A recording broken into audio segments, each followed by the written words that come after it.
Ladies and gentlemen, this evening we begin our discussion and analysis of the Objectivist ethics.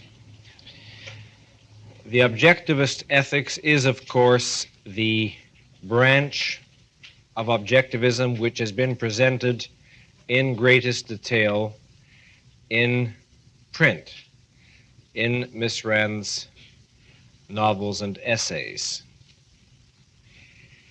Nonetheless, there are many crucial issues in the Objectivist ethics which I shall discuss in somewhat more detail and from a variety of different aspects than was given in Miss Rand's work.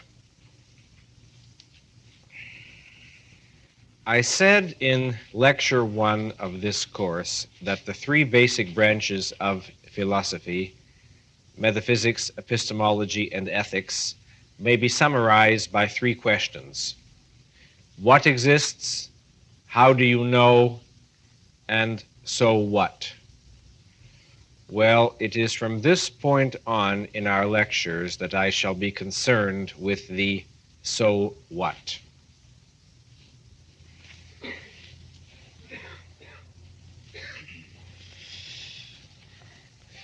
In different ways, that question will concern us in all subsequent lectures, not only in the discussion of ethics, but in the discussion of politics, of art, and in all the remaining subjects to be covered in this course.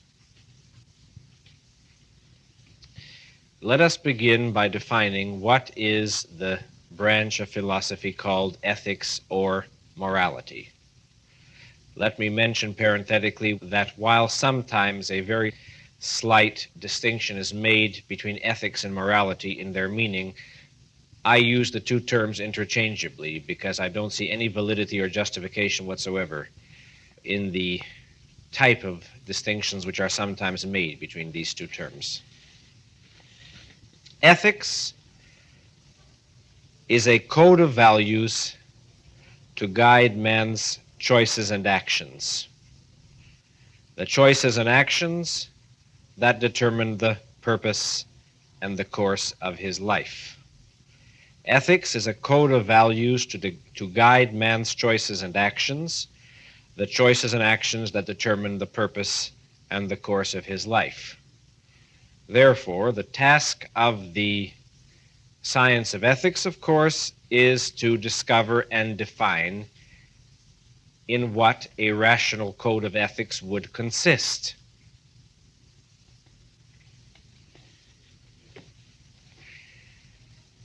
And in philosophy, one of the most formidable problems which philosophical systems have been broken over is the task of providing a rational foundation for the particular moral values a given school of philosophical thought espoused. Now, as many of you know, traditionally, a great many moralists, and this view is rampant among 20th century philosophers, have held that a rational code of ethics is impossible in the very nature of things, that there is no way to justify in reason the superiority or the claim to the superiority of one code of values over another, that in the last analysis all matters of ethics reflect personal choices, personal preferences, which are arbitrary, which are matters of faith and feeling. This, as I say, is certainly the dominant view held among 20th century philosophers, certainly by, for example, the advocates of logical positivism or logical empiricism, as it's sometimes called. Differences in moral values, modern philosophers for the most part claim, merely reflect differences in taste. We may personally find murder or the slaughter, the wholesale slaughter of a nation abhorrent, but one cannot prove in reason that this is wrong. In what manner have they been answered by other schools of ethics? Well, in one sense, they have been answered in large measure with substantial agreement. That is, by the agreement of all those avowed mystical philosophers who concede that a rational code of morality is indeed impossible and claim that the justification of their particular code of values rests in the fact that it expresses the voice and the will of God, or of some supernatural being who has made his beliefs and wishes in this matter known to them via revelation, mystical intuition, and which they cling to not on the grounds of reason, but rather on the grounds of faith. Indeed, most ethical systems that have dominated cultures throughout history have been openly mystical and have sought to justify themselves, except that the term justification isn't applicable in this context, by an appeal to supernatural authority and to mystical revelation. Still another approach to the problem of ethics have been those moral philosophers who, while sometimes claiming that a rational science of ethics is indeed possible, came up with an answer which did not satisfy the requirements of science or reason at all. They said, in effect, that the fundamental principles of moral right or wrong are self-evident, that they are not proven or derived, but they are in effect like axioms, which every man inescapably must recognize or must know. They are self-evident. They are known by direct intuition or by direct appeals to conscience or by direct appeals to heaven knows what. And while this type of argument is sometimes classified as an attempt to justify ethics on rational grounds, in fact, such a classification is wrong, is unjustified, because no moral philosopher has ever succeeded in demonstrating that any particular moral preference of his is right self-evidently. Now, sometimes the principles which these philosophers have advocated might be right or right in some respects, but they are not right self-evidently. For example, one philosopher, and perhaps more than one, might say that it's self-evident that, quote, all unnecessary pain is evil, close quote. That is certainly a sentiment with which we would all be inclined to agree, except, of course, how do you define what is or is not necessary, and why is all unnecessary pain evil? There is an answer, but it's not self-evident.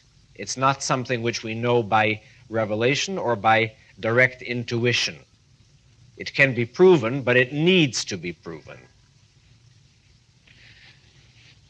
But here is the fascinating thing about the science of ethics, or the subject of ethics, that while there have been a great diversity of disagreements among philosophers and mystical theologians and ethicists about how they justify their particular ethical creeds, or how ethics in general is to be justified, there have been remarkable points of similarity, of basic agreement about the content of the different ethical systems that have dominated world history.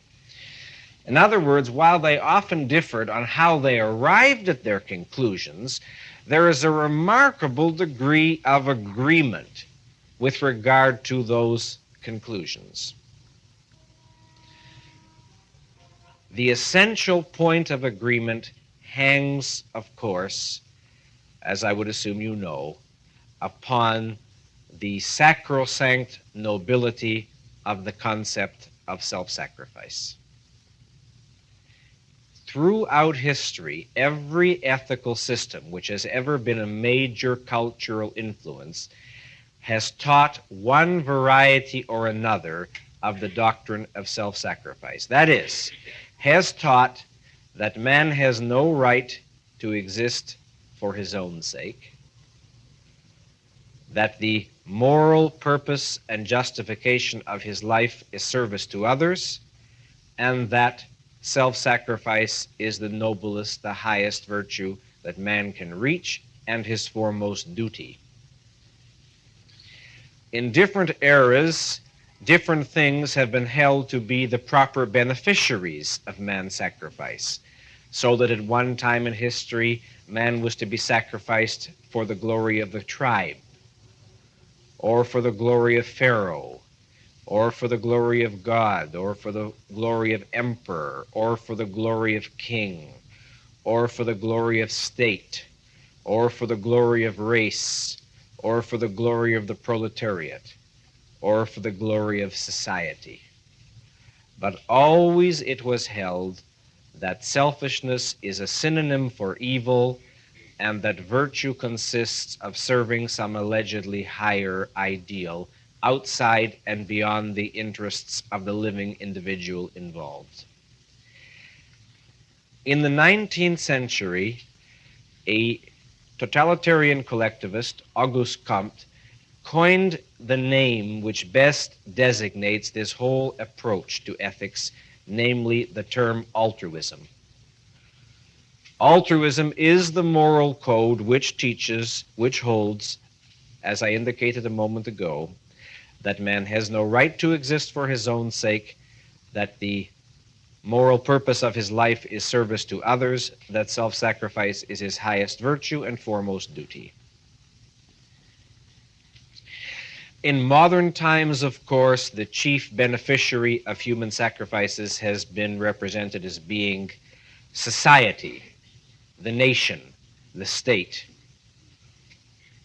In effect, the mystical creed of self-sacrifice for the alleged sake of supernatural beings has become secularized. Society has replaced God on the altar before which man, the individual, is to be sacrificed.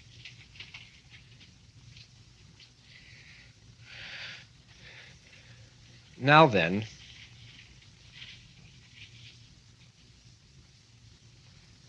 the average man doesn't really accept any systematic code of ethics or morality whatsoever.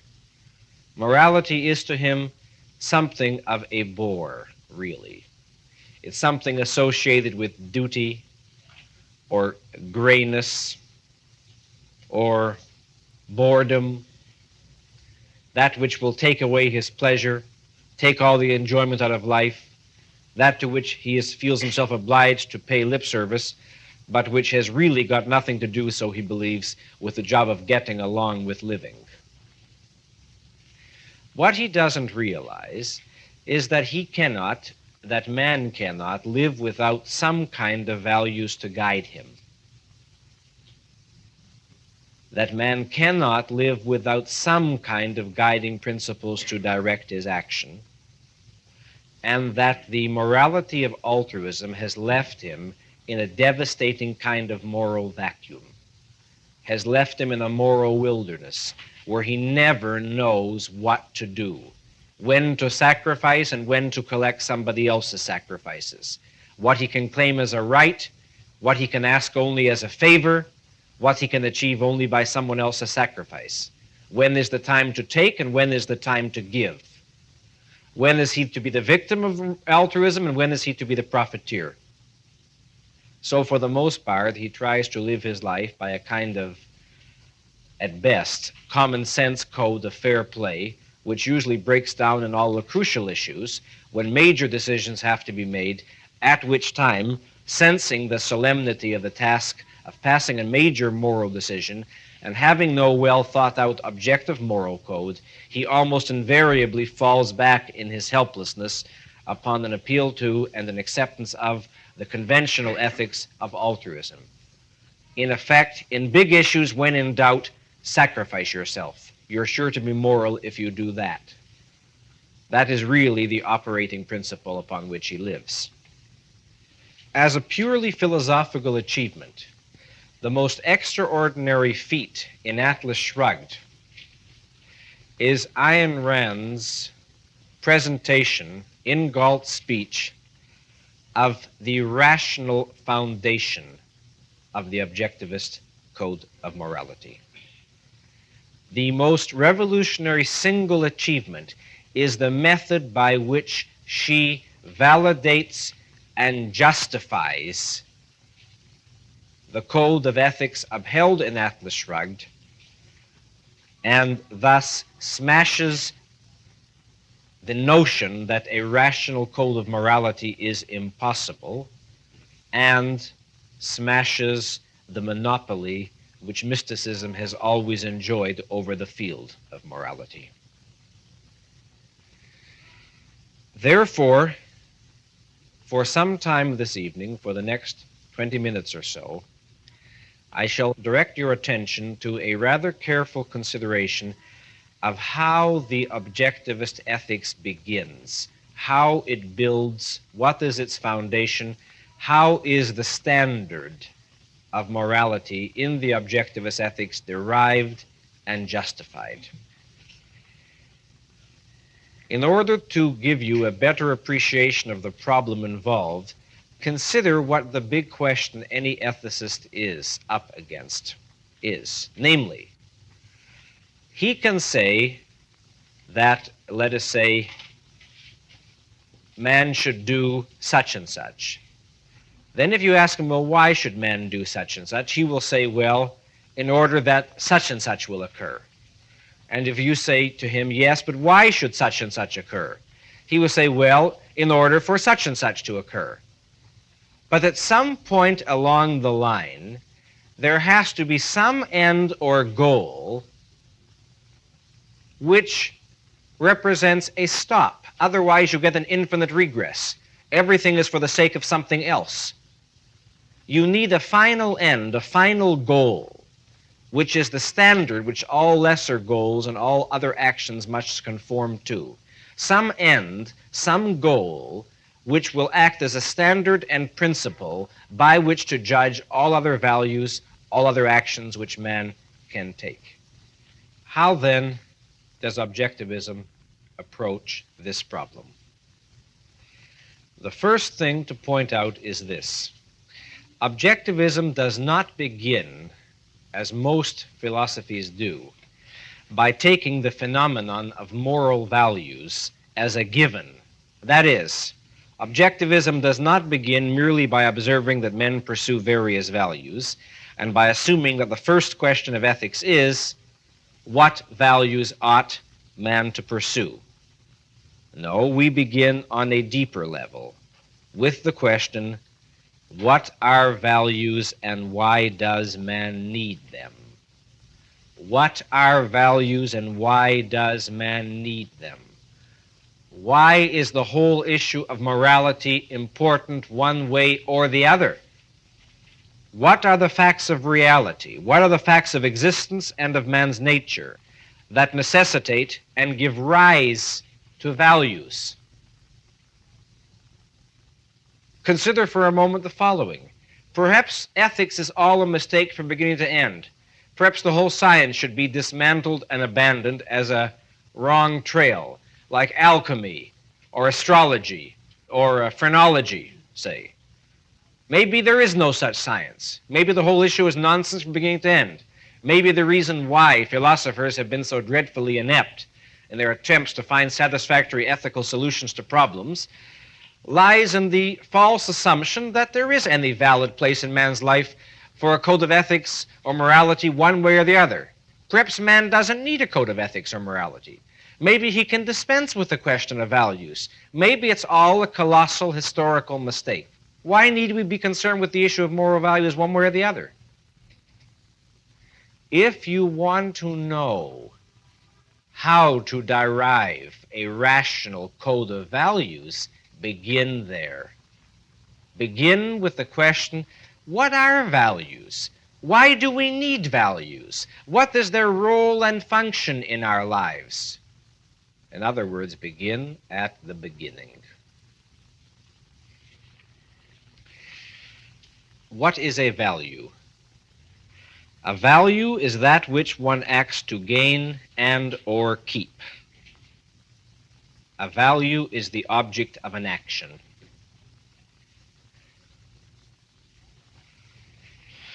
Value presupposes an answer to the question, of value to whom and for what.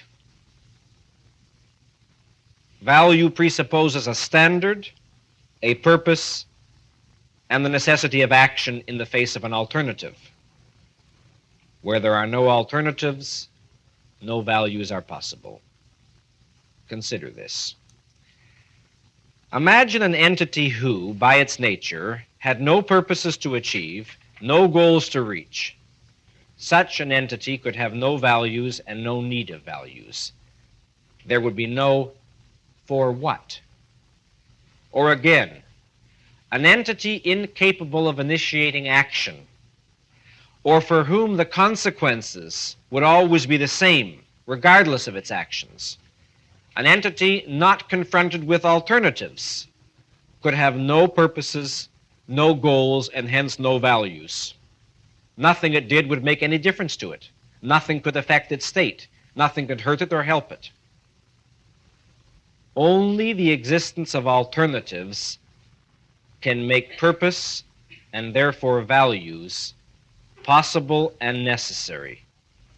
If you had some sort of indestructible machine that nothing could hurt, that nothing could affect, that nothing could be good for or bad for, why then such a machine couldn't possibly have, even if we somehow imagine as a piece of fantasy that it were conscious, couldn't have any purposes, couldn't have any goals, couldn't have any values, because it wouldn't have any for what. Because nothing it did would make any difference to it. Nothing it did would have any consequences for it, one way or the other.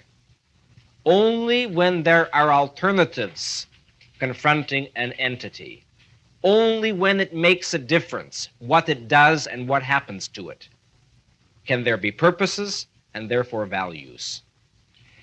To quote a very important paragraph from Galt's speech, quote, "There is only one fundamental alternative in the universe, existence or non-existence, and it pertains to a single class of entities, to living organisms.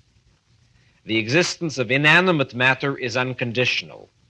The existence of life is not. It depends on the specific course of action. Matter is indestructible. It changes its forms, but it cannot cease to exist. It is only a living organism that faces a constant alternative, the issue of life or death. Life is a process of self-sustaining and self-generated action. If an organism fails in that action, it dies. Its chemical elements remain, but its life goes out of existence. It is only the concept of life that makes the concept of value possible. It is only to a living entity that things can be good or evil." And here we have the heart of the issue. It is only to a living entity that things can be good or evil. It is only a living entity that has the capacity to generate action, and it is only a living entity that faces the fundamental alternative of life or death, depending upon whether the action it generates is successful or unsuccessful. It is only a living entity that can have needs, goals, values, and it is only a living entity that can generate the actions necessary to achieve them. A plant does not possess consciousness. It can neither experience pleasure nor pain, nor have the concepts of life and death. Nevertheless, plants can die. A plant's life depends on a specific course of action. Again, quoting Galt's speech, a plant must feed itself in order to live.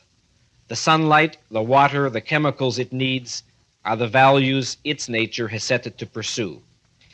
Its life is the standard of value directing its actions. But a plant has no choice of action.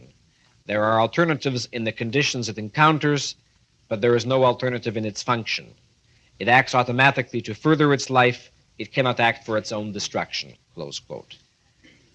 So we see on this low level of life, the plant must generate action in order to live, but the kind of action it will generate is determined by a guiding principle inherent in the biology of the plant.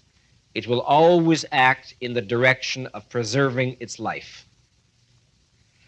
Animals possess a primitive form of consciousness. They cannot know the issue of life and death, but they can know pleasure and pain. An animal's life depends on actions automatically guided by its sensory mechanism. Again, quoting Galt's speech, quote, "An animal is equipped for sustaining its life. Its senses provide it with an automatic code of action, an automatic knowledge of what is good for it or evil. It has no power to extend its knowledge or to evade it. In conditions where its knowledge proves inadequate, it dies. But so long as it lives, it acts on its knowledge with automatic safety and no power of choice. It is unable to ignore its own good, unable to decide to choose the evil and act as its own destroyer." Close quote. Given the appropriate conditions, given the appropriate physical environment, all living organisms, with one exception, are set by their nature to originate automatically the actions required to sustain their survival. The exception is man. Man is a living organism, but a unique kind of living organism. Man, like a plant or an animal, must act in order to live. Man, like a plant or an animal, must gain the values his life requires. But man does not act and function by automatic chemical reactions or by automatic sensory reactions. There is no physical environment on earth in which man could survive by the guidance of nothing but his involuntary sensations. And man is born without innate ideas. Having no innate knowledge of what is true or false, he can have no innate knowledge of what is good for him or evil. This is the unique problem confronting man. Man has no automatic means of survival. Man is not biologically programmed always to act automatically in that way that will optimally secure his survival. Man, when he moves in reality confronted with alternatives, is not biologically pre-wired, as it were, always to make the choice most conducive to his survival. No. For man, survival is a question. It's a problem he has to solve. The perceptual level of his consciousness, the level of passive sensory awareness which man shares with the animals, is inadequate to solve it. He can't survive simply by drifting along under the impetus of his sensory experiences. To remain alive, man must think, which means he must exercise the faculty which he alone of all living species possesses, the faculty of abstraction, of conceptualizing. The conceptual level of consciousness is the human level, the level required for man's survival, and it is upon his ability to think that man's life depends. Man's unique tool for coping with reality, for solving the problems of his survival, is his mind. That is the human means and mode of survival. But remember, reason does not work automatically. Man is a being of volitional consciousness. Man does not think by blind mechanical compulsion. His heart beats automatically. His lungs function automatically. But his mind does not function automatically. His mind does not pump out automatically the conceptual knowledge which his life requires, in the same way that his heart pumps out the blood that his life requires. His mind works by a radically different principle. Man has to choose to think and to generate the thinking process upon which his life will depend. And it's for this reason that Galt says, to you who are a human being, the question to be or not to be is the question to think or not to think. Man is the one living species whose basic means of survival functions volitionally. A being of volitional consciousness, a being without innate ideas, must discover by a process of thought the goals, the actions, the values on which his life depends. He must discover what will further his life and what will destroy it. If he acts against the facts of reality, he will perish. If he is to sustain his existence, he must discover the principles of action required to guide him in dealing with nature and with other men. His need of these principles is his need of a code of values. This is why man needs a code of morality. This is why morality is a necessary science. This is the role which it is properly to fill and to play in human life, to provide man with the abstract values and guiding principles which will enable him most efficaciously to deal with reality and therefore to maintain and support his own life. Other species are not free to choose their values. Man is. Values accepted by choice are moral values. This is why man needs a code of values. And the reason of man's need for morality determines the purpose of morality as well as the standard by which moral values are to be selected. Man needs a moral code in order to live. That is the purpose of morality. Not for mankind as a collective, but for every man as an individual. Life is an attribute of individual organisms. But in order to know what are the values and virtues that will permit him to achieve the purpose of his life, man requires a standard by which to judge. Different species, after all, achieve their survival in different ways. The course of action proper to the survival of a fish or of an animal would not be proper to the survival of a man. Man must choose his values by the standard of that which is required for the life of his particular species, namely for the life of a human being, which means he must hold man's life, meaning man's survival qua man, man's survival as man, as his standard of value. Since reason is man's basic tool of survival, this means the life appropriate to a rational being. Or to put it another way, that which is required for the survival of man qua rational being. Hence the meaning of Galt's statement, quote, all that which is proper to the life of a rational being is the good, all that which destroys it is the evil, close quote. To live, man must think, he must act, he must produce the values his life requires.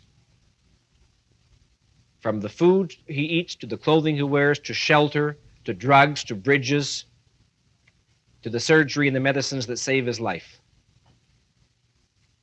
This, metaphysically, is the human mode of existence, to think and to produce.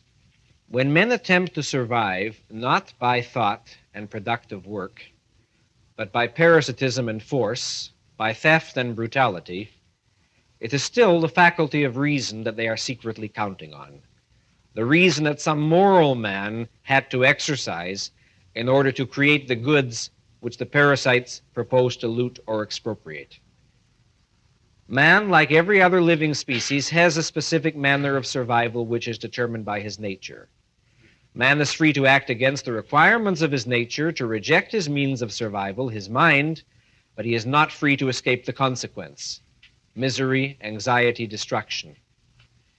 When men attempt to exist by a means other than reason, it becomes a matter of little more than chance who lasts a decade and who lasts a year, who was wiped out by whom, and who is able to consume some part of his gains before the club descends on him. Man's life depends on thinking, not on acting blindly, on achievement, not on destruction.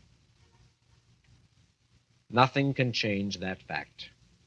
Mindlessness, passivity, parasitism, brutality are not and cannot be principles of survival. They are merely the policy of those who do not wish to face the problem of survival.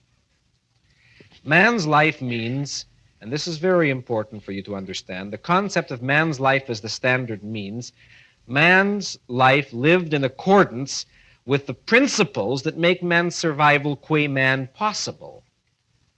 And this is an answer to those unthinking people who will sometimes ask, in a different context, when, for example, we maintain that political freedom is a necessary and proper condition of man's life.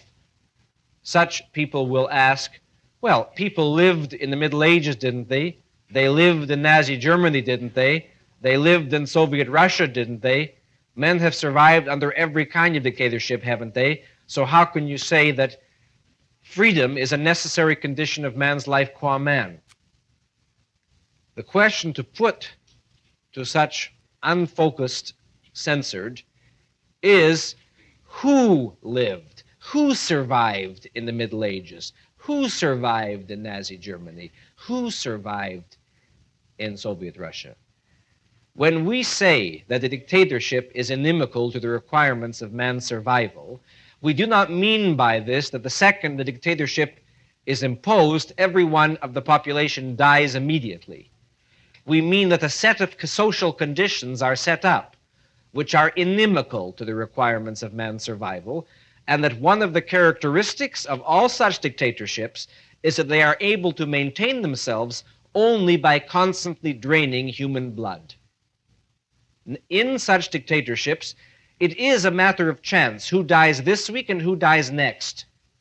Who survives and who perishes is largely a matter of chance, because you have no way of knowing when the arbitrary animosity of the rulers will descend on you, when the existential conditions are such as to forbid or largely hamper successful production and to place every kind of possible obstacle in the way of normal human life. This was true, of course, in the Middle Ages, in the Dark Ages, and certainly in any modern dictatorship. Will you tell the people who died on the wall in Germany that freedom is not a necessary condition of survival? What is required here is that one learn to think in principles.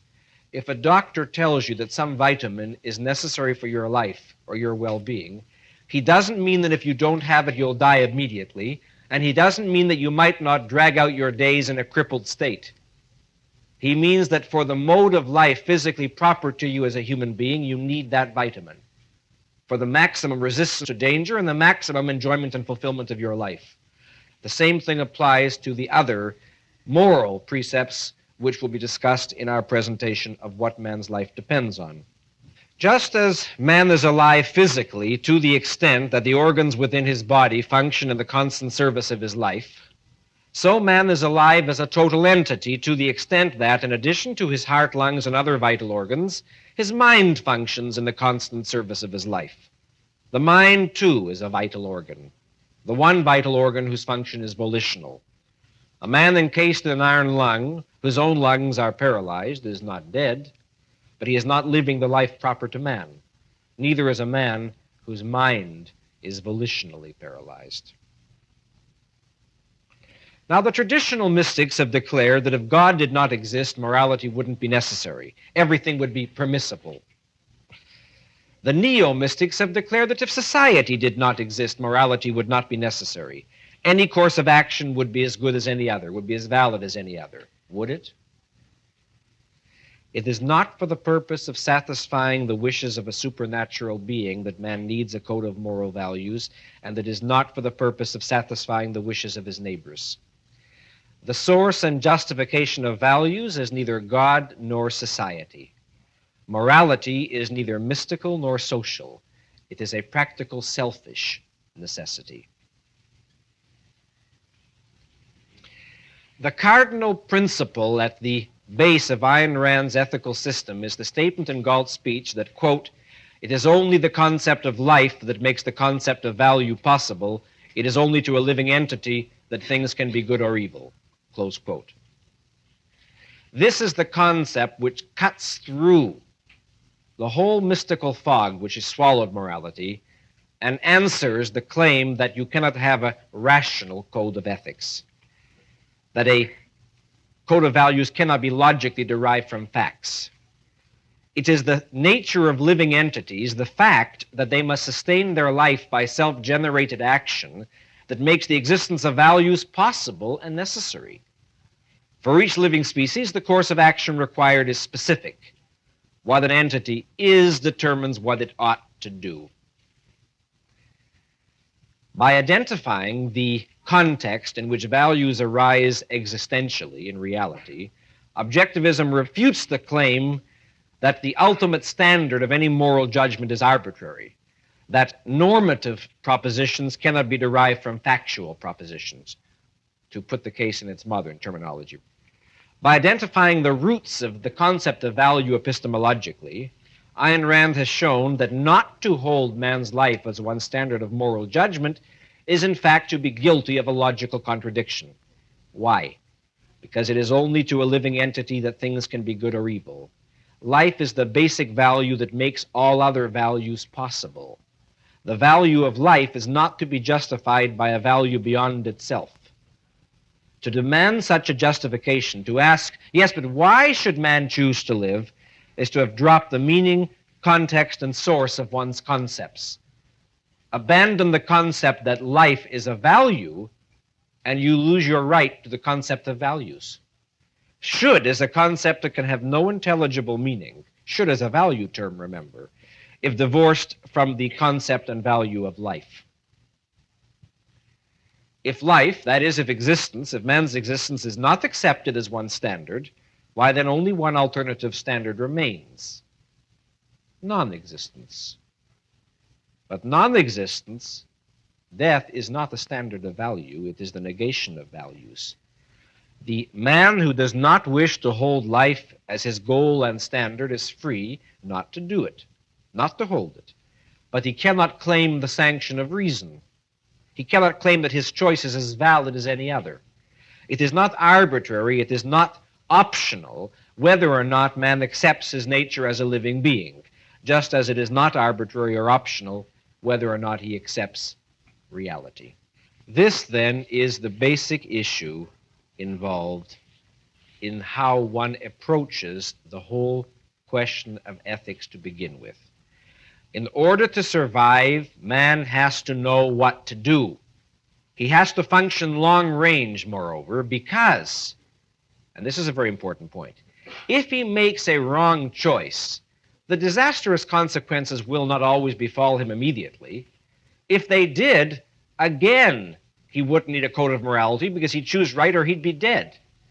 What confuses the issue is the fact that man acts across time, that he acts into the future, that there is often a complex chain of causality between an action and its ultimate consequences. Therefore, man needs to know in advance what in logic will be the long-term consequences of his actions, and by what principle should he act if he is to protect his life and to secure the optimum enjoyment and fulfillment of his life. That is why he needs a code of morality, and that is why a rational code of morality, by the very definition of why man needs one, has to hold as its standard of the good that which is required by, or that which serves, man's life qua man, meaning man's life qua rational being. This is briefly why, as I said in the opening lecture, what objectivism offers you is a code of morality geared to man's nature, to his needs as a living organism, to the requirements of his existence on earth. To continue our discussion of the objectivist ethics, quoting from Galt's speech, "To live, says Galt, man must hold three things as the supreme and ruling values of his life: reason, purpose, self-esteem. Reason as his only tool of knowledge, purpose as his choice of the happiness which that tool must proceed to achieve, self-esteem as his inviolate certainty that his mind is competent to think and his person is worthy of happiness, which means is worthy of living. Close quote. It's worth pausing a moment to contrast the three ruling values of the Objectivist ethics, reason, purpose, and self-esteem, with the three corresponding alleged virtues of traditional morality, which would be faith, renunciation or self-sacrifice, and humility. Mystical ethics would teach that not the exercise of his reason, but the abandonment of his reason in faith is one of the cardinal requirements of virtue. That virtue requires and consists not of purpose, not of productiveness, not of gaining values, but of sacrificing them, of relinquishing them, of renouncing them, of surrendering them, of giving them up. And that virtue consists not of valuing oneself, not of valuing one's life and one's mind, but rather of disvaluing them. That is, of exhibiting the virtue of humility. Ask yourself which is the route that leads to man's life and which to his self-defeat. Does his life depend upon reason or upon that state of unconsciousness called faith? Does his life depend upon producing values or upon sacrificing them? Does his life require that he consider himself competent to live and worthy of living, or that he consider himself unfit to live and unworthy of living? Then, in answering this question, you will know why we call the morality of mysticism a morality of death, because its cardinal values are precisely those which are inimical, actively inimical to the requirements of man's life, survival, and well-being. The process of living is a process of self-generated and self-sustaining action. Life is a process of self-sustaining and self-generated action. And that means that the process of living is a constant process of working for the achievement of values.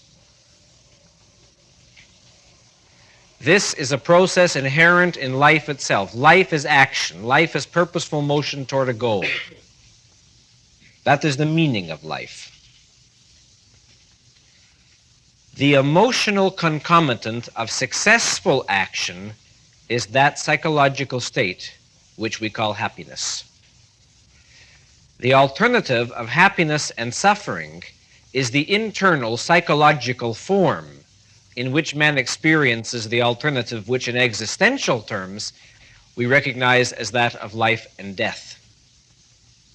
Happiness is the state of consciousness which results from the fulfillment of one's values. Happiness in life is made possible in principle by two related means. It's a concomitant of action, of the process of acting to achieve values, and it's also a concomitant of the process of enjoying or consuming values already achieved, either by oneself or by someone else. Happiness is, in a word, the successful state of living. Happiness is the successful state of living. Just as life cannot be achieved by any random means a man may imagine, so happiness cannot be achieved by any random means a man can imagine. Just as man can drag himself through his life as a cripple, so that his existence is really a process of progressive suicide, so the psychological corollary or concomitant of that same anti-life mode of existence is an internal state of psychological torture, of frustration, of misery. The purpose, says Galt, of morality is to teach you not to suffer and die, but to enjoy yourself and live. But how to enjoy yourself is precisely what has to be learned. That's precisely what is not self-evident. One of the most absurd, almost farcical mistakes which many people believe is that morality is not necessary for happiness or for the enjoyment of life. That any idiot, any moron, any unprincipled whim worshipper acting in any way he blooming well pleases preserves intact his capacity to enjoy life. Well, any psychotherapist should laugh at that particular piece of nonsense, because psychotherapist offices are filled with the human wreckage of people who believe that happiness does not require any particular conditions, that it can be reached by any route they happen to feel like. If it could, one wouldn't need such a profession as psychotherapy. Perhaps psychological illness, neurosis, misery, neurotic anxiety, neurotic depression is one of the most simple, eloquent, and dramatic means by which nature dramatizes to us the fact that happiness requires the fulfillment of specific conditions set by man's nature. Consider the following to begin with. One of the differences between a rational pleasure and an irrational one, or a rational value and an irrational one, is in terms of its consequences for one's happiness.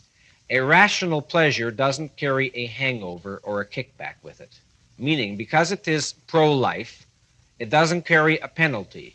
It's in the nature of any irrational pleasure, of which drunken unconsciousness is perhaps the best example, that it always carries a hangover, a kickback of a negative kind, as an integral part of it.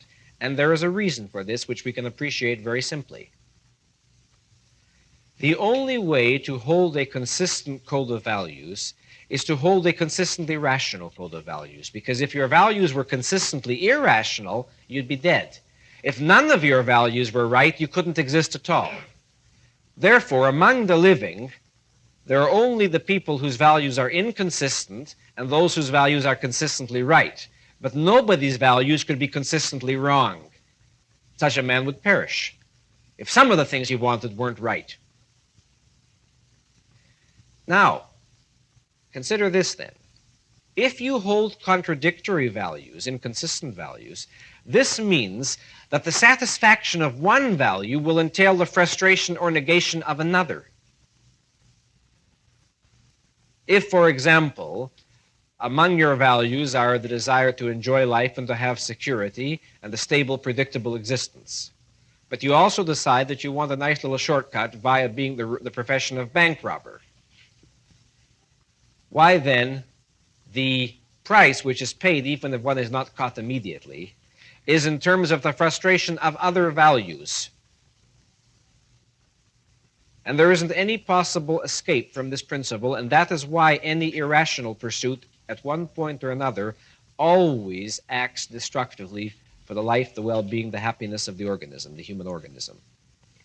I want to quote a very important passage from the speech which Ayn Rand gave in 1961 at the Wisconsin Symposium on Ethics, which NBI subsequently published. I refer to the speech entitled The Objectivist Ethics, in which Miss Rand states, and I quote, "The maintenance of life and the pursuit of happiness are not two separate issues. To hold one's own life as one's ultimate value and one's own happiness as one's highest purpose are two aspects of the same achievement. Existentially, the activity of pursuing rational goals is the activity of maintaining one's life. Psychologically, its result, reward, and concomitant is an emotional state of happiness. It is by experiencing happiness that one lives one's life in any hour, year, or the whole of it. And when one experiences the kind of pure happiness that is an end in itself, the kind that makes one think, this is worth living for, what one is greeting and affirming in emotional terms is the metaphysical fact that life is an end in itself. But the relationship of cause and effect cannot be reversed. It is only by accepting man's life as one's primary and by pursuing the rational values it requires that one can achieve happiness, not by taking happiness as some undefined, irreducible primary and then attempting to live by its guidance. If you achieve that which is the good by a rational standard of value, it will necessarily make you happy. But that which makes you happy by some undefined emotional standard is not necessarily the good. To take whatever makes one happy as a guide to action means to be guided by nothing but one's emotional whims. Emotions are not tools of cognition. To be guided by whims, by desires whose source, nature, and meaning one does not know, is to turn oneself into a blind robot operated by unknowable demons, by one's stale evasions, a robot knocking its stagnant brains out against the walls of a reality which it refuses to see. This is the fallacy in hedonism, in any variant of ethical hedonism, personal or social, individual or collective. Happiness can properly be the purpose of ethics, but not the standard. The task of ethics is to define man's proper code of values and thus to give him the means of achieving happiness. To declare, as the ethical hedonists do, that the proper value is whatever gives you pleasure, is to declare that the proper value is whatever you happen to value, which is an act of intellectual and philosophical abdication, an act which merely proclaims the futility of ethics and invites all men to play it deuces wild. Close quote. If a man is caught up in some moral decision where he doesn't know what action is appropriate, and he comes to you for guidance, you tell him nothing if you tell him, act on whatever will make you happy. Because the answer of a sane, intelligent, rational man will be, but how am I supposed to know what will make me happy ahead of knowing what makes sense? I don't begin with my emotions. I begin with wanting to know what course of action, in fact, is going to lead to my long-term self-interest and well-being. That's the whole problem. To say, do whatever makes you happy, that will give you the answer, implies that the answer is already there in my emotions. But if I already knew the answer, I wouldn't ask the question, what should I do? The question is, what will make me happy? That's precisely what I'm trying to decide. What will best serve my happiness? That's the question. The answer to it isn't, and can't be, follow your happiness, which means follow your feelings. That's just evading the very problem I'm trying to deal with. Since reason is man's basic tool of survival, since man lives and succeeds and achieves happiness only to the extent to which he recognizes the facts of reality and adjusts his actions accordingly, only to the extent to which he's able to act efficaciously and efficiently in reality, for these reasons, the foremost virtue of the objectivist ethics is rationality. What does rationality mean? It means, first of all, the acceptance of reason as one's only source of knowledge, one's only judge of values, one's only guide to action. It means constant commitment to a state of full intellectual focus, to functioning on the conceptual level of awareness.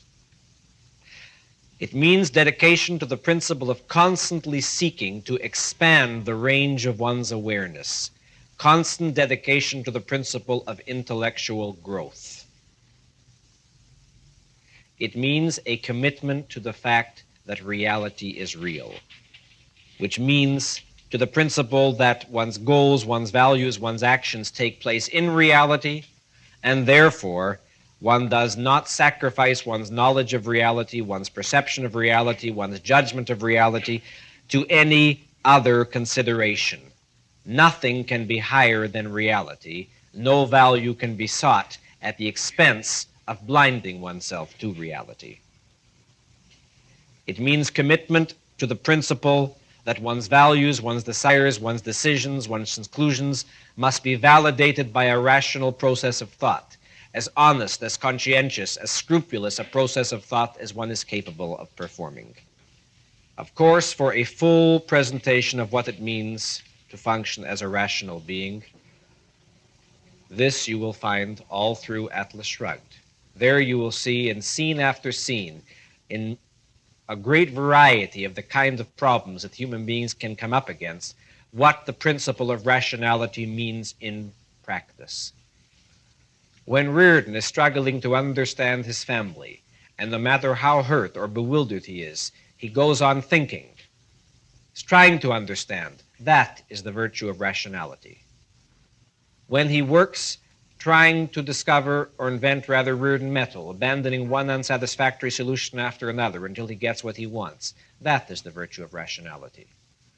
When Galt refuses to try to let Dagny stay in Atlantis, to get her to stay there, knowing she's not yet sold on the rightness of his cause, when he knows that that would just be a fake which wouldn't give him what he wants, and when he isn't tempted by it, that is the virtue of rationality. The scenes, the issues in Atlas Shrugged in which you will see what that human quality means, that complete dedication to the fact that the fact is a fact, it's not to be evaded, it's not to be escaped. There are any number of examples. Witness, for example, Galt's policy towards Dagny in Atlantis. The attitude he takes toward what he has done relative to her at first condemnation of it, or hurt at it. Look at the various kind of pressures under which the various good characters often have to function, and how they preserve their cognitive clarity and keep their brain functioning no matter what. That is the virtue of rationality. That desire to know, to grow, to do better, to always stretch one's brain, to learn more, to do more. That is the virtue of rationality. First and foremost, reason as one's sole standard of truth. That means a complete repudiation of and rejection of any variety of mysticism. A refusal ever to place one's wishes or fears, meaning one's feelings, above one's rational judgment. A concern with the why of one's every conviction, not holding or maintaining convictions arbitrarily or capriciously. A profound respect for facts. A commitment to the principle that one's desires and goals have to be held in the full long-term context of one's life. That one has to function by means of long-term principles as a human being, not as an animal whose foresight can't extend beyond the next half hour. It means a concern to permit oneself no contradictions among one's ideas or one's desires. It means a respect for the law of causality, meaning never to permit oneself desires without concern for what it would take to achieve those desires, meaning no desire for effects without concern for the necessary causes. It also means no concern for actions, no pursuit of actions without a concern for their consequences, for the logical consequences to which they will lead. No acting on the premise of, it's my function to act, somebody else is to worry about the consequences. And here a very important issue. Never to allow the range of one's action to exceed the range of one's thought.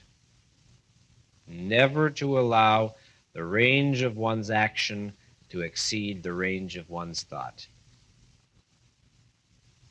Meaning, when one acts, one has to know what one is doing. One way of appreciating what the virtue of rationality means is by studying the archetype in Atlas Shrugged of the irrational man, Mr. James Taggart. In any issue, his primary concern is not what is true, but what would I like to be true. Not what exists, but what is it convenient for me to see. Not what is possible, but what do I want. Not how is it to be gotten, but only I want it. Let somebody provide it somehow. One of the magic words in the arsenal of the irrationalist is that word somehow, which always means somebody. Somehow always means somebody. When a person permits himself irrational desires with no concern for how they're to be gotten, and answers when queried, oh, somehow, he means somebody. Somebody will provide it. Now, some of you might wish to ask the following question. Granted that, as a general principle, man should always remain in full intellectual focus. Granted that he should function long range, that he should be guided by principles, that he should be concerned to know the reason of his convictions. Granted that he shouldn't hold values or desires or goals out of context, but he shouldn't permit himself contradictions. Granted, in all the fundamental, all the major issues of one's life, obviously it's to man's self-interest and well-being to function as a rational being. But aren't there surely certain absolutely marginal issues in life to which the concept of rationality surely doesn't and cannot apply one way or the other? where reason is irrelevant, in the choice of a movie, which movie will I see tonight, in the choice of a flavor of ice cream. How could one possibly be rational in such issues as these? What could the principle of rationality mean in such issues as these? Well, consider. Let's take, first of all, the case of a choice of going to a movie. Suppose, for example, that you're sitting home one evening and you're thinking, I'm going to go to the show tonight, and you know that you have the time to spare to go to the show and that you would like some form of entertainment pleasure. So you look at the newspaper, and there are two movies you'd like to see, both of which you have reason to think would be worth seeing. And you say, I don't know, I just feel like seeing movie A tonight rather than movie B. I don't know why, it's just the mood I'm in. And so you go to see movie A. Would you say that that's an example of acting non-rationally? If you would, check your premises. What's the principle that's applicable here? When you are confronted with two or more alternatives, and you know that in the nature of the case, no choice can be wrong, meaning that there's no objective reason why one should see one movie rather than the other, since you plan to see them both in this particular case, but I'll give you other examples later. In a word, when you are confronted with alternatives, choices, where you know in the nature of the case no choice can be wrong, why then it is quite rational to decide to go on the basis of whatever movie emotionally attracts you most. You may or may not be able to identify exactly why you're more in the mood for movie A rather than B. If you're a good introspector, you'll probably be able to know. And you do know, as a general fact of human psychology, that sometimes, according to the events of our day or our context, we can be more in the mood to see one movie than another, and there's nothing per se wrong or strange about this.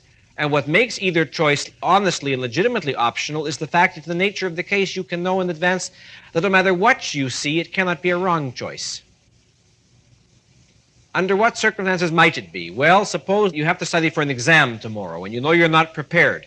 And the choice now isn't between movie A or B, but between staying home and studying and going to any movie, even when you've seen 6 times, just to get out of the house, let us say.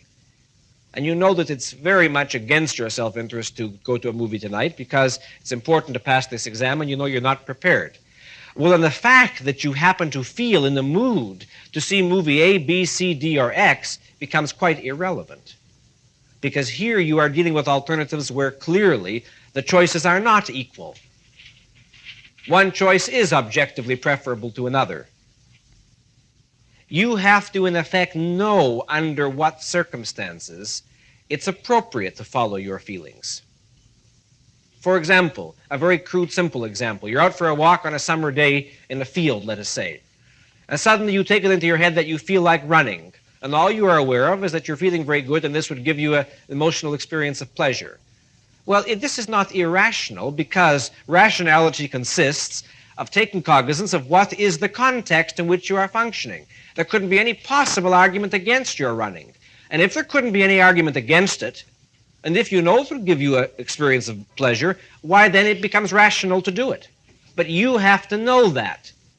So that if, for example, you're a severe cardiac case, the fact that you happen to be in the mood to run doesn't mean that you should do it. Rationality requires that you be cognizant of the context. I'll give you a rather facetious, humorous example of this. Some years ago, talking to a young man, he got hung up on the following problem.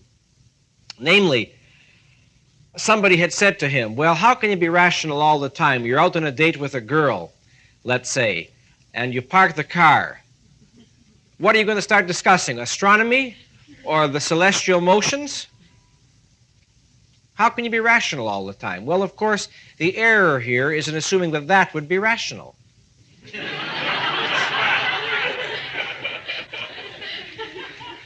Being rational all the time doesn't mean being always engaged in the process of problem solving. Part of what being rational means, indeed a crucial part of what rational means, is knowing in any given context what sort of mental processes are appropriate to that context. And I don't mind telling you there's a whole lecture in that last sentence.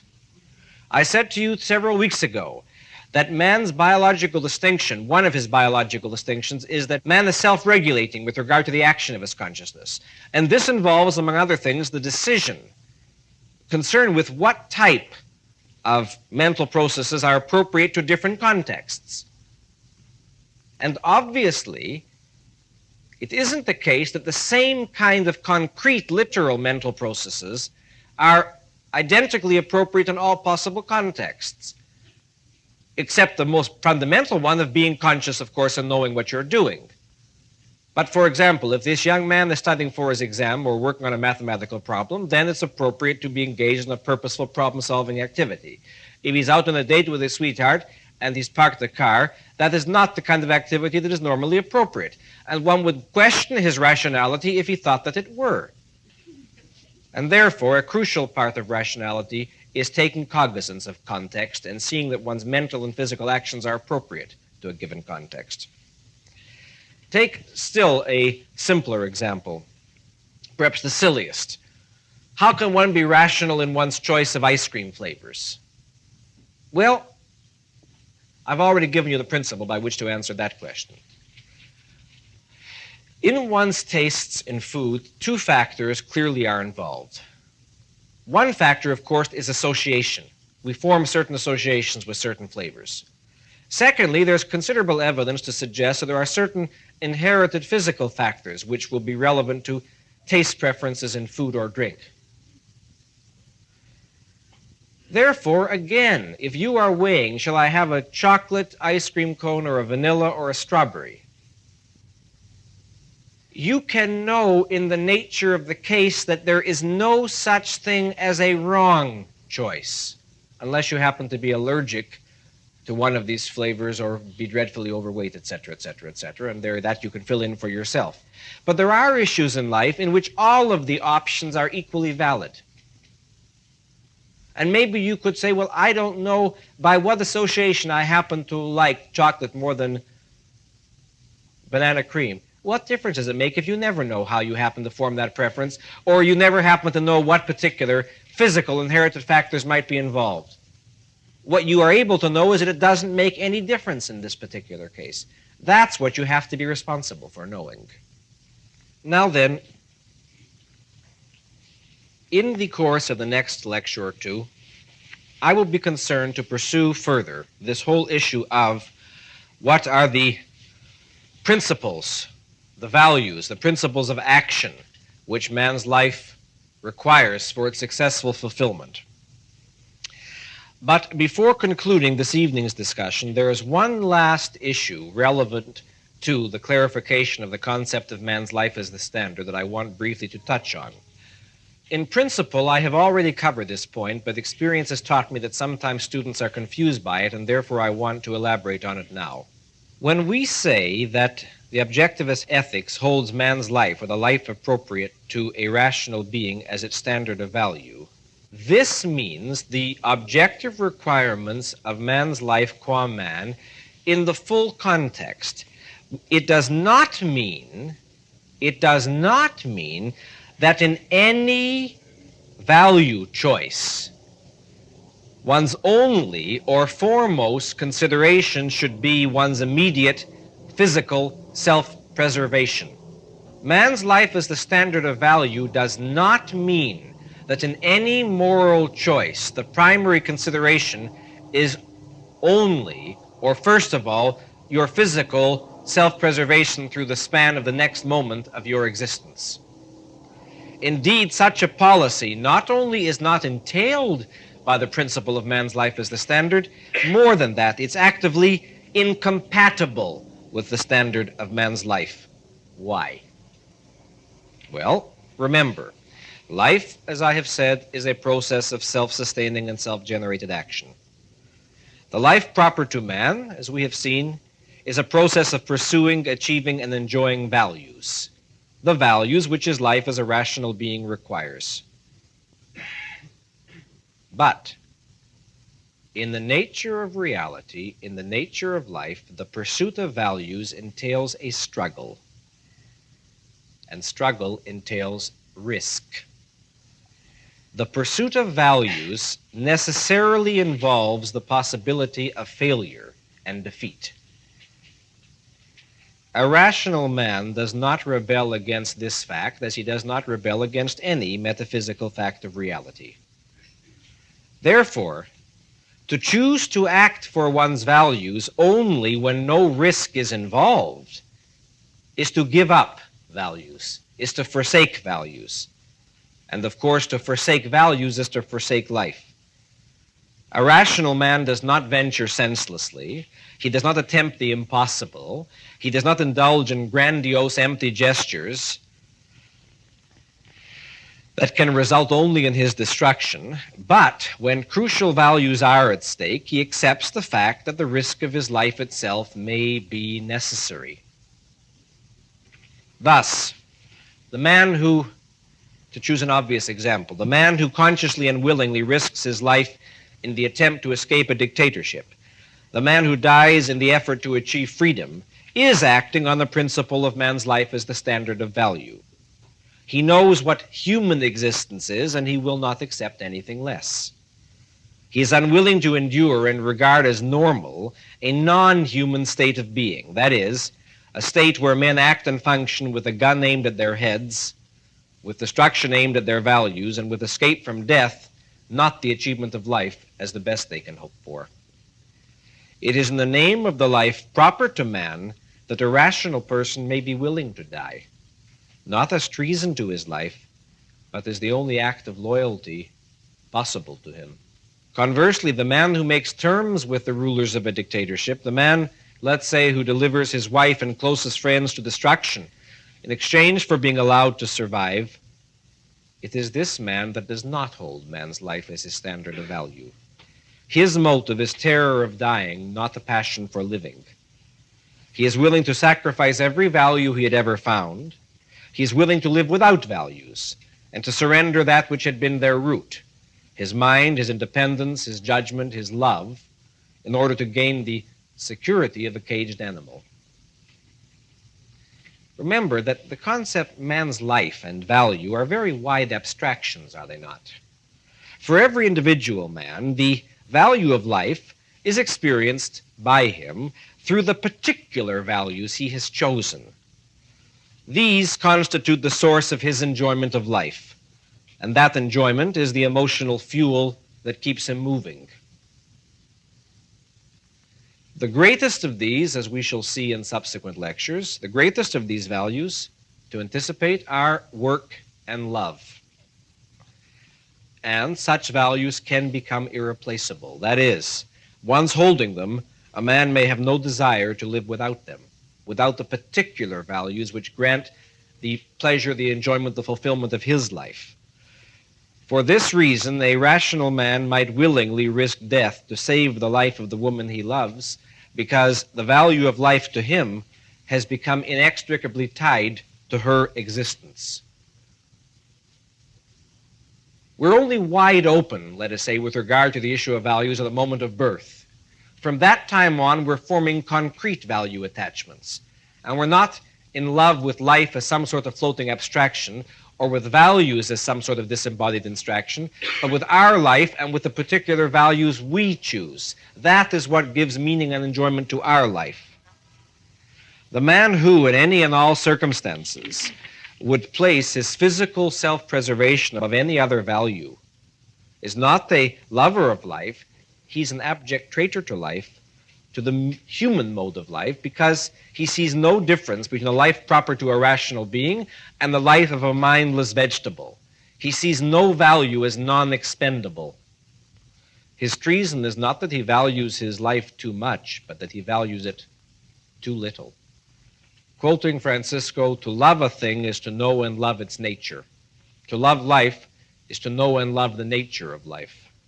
And since life is a process of self-sustaining action, this means to love the process of self-sustaining action, to love the thought, the effort, the struggle, the challenges that such action entails. Don't imagine that the man who dreams only of security, therefore, and who's fearful of any risk is the lover of life. That's the man who's in passionate, irrational rebellion against the very nature of life. because life does entail risk in the sense that it entails struggle. That is the nature of what life is and means. Anybody who says the only thing he has against life on earth is that all of his desires are not automatically guaranteed to him, except for that life would be wonderful, is the man who hasn't any understanding of what life is or what it means. That is the person who doesn't want to live in the literal meaning of the term. No, he doesn't want to live, because to live means that process which we have been concerned with discussing this evening, that process of accepting one's nature as a living organism, as a certain kind of organism, of pursuing values, of struggling, and that involves, to repeat, always the possibility of failure and defeat. One doesn't like it, one doesn't want to fail or to be defeated, obviously, but a rational man doesn't rebel against that which is metaphysically part of what life itself entails. Therefore, to accept or to hold man's life as one standard of value means to live in accordance with the principles that man's life qua man requires, and to accept the metaphysical nature of life as the base, as the starting point, as the context in which one frames or forms any particular values, desires, or goals which one might elect to pursue. One doesn't hold any values or goals rationally which are inimical to, incompatible with, the nature of what the existence of a living being is metaphysically. And observe to what extent, again referring you to the villains in Atlas Shrugged by way of demonstration, observe to what extent the very fundamental essence of the evil of the villains, again using James Taggart as the simplest, purest example, is their virulent hatred of the very nature of life. That is what it means when Galt speaks of them as functioning on the death premise. James Taggart is against all of the cardinal aspects which life requires or which serves life, from intelligence to ability on the one hand, to the phenomenon of challenge or risk on the other. Human life is exactly what he actively disvalues and feels the most. If you could elevate resentment into a metaphysical emotion, that's James Taggart's attitude towards the very metaphysical nature of life. And here what you want to appreciate is the fact that a mere fear of dying or fear of the pain of dying has nothing whatsoever to do with dedication to life, because dedication to life means dedication to the life process. And that's what any irrationalist, such as James Taggart, is conspicuously not dedicated to. Well, if man is to live efficaciously, what are the fundamental principles of action which must guide him? The first of these, and the most fundamental, is, as we have seen, the exercise of the virtue of rationality. Next week, we shall continue our discussion of the other principles of action which are required by man's life, and shall discuss not only what these principles of action are, but why they are required by man's life and in what way they support and further man's life. To be continued.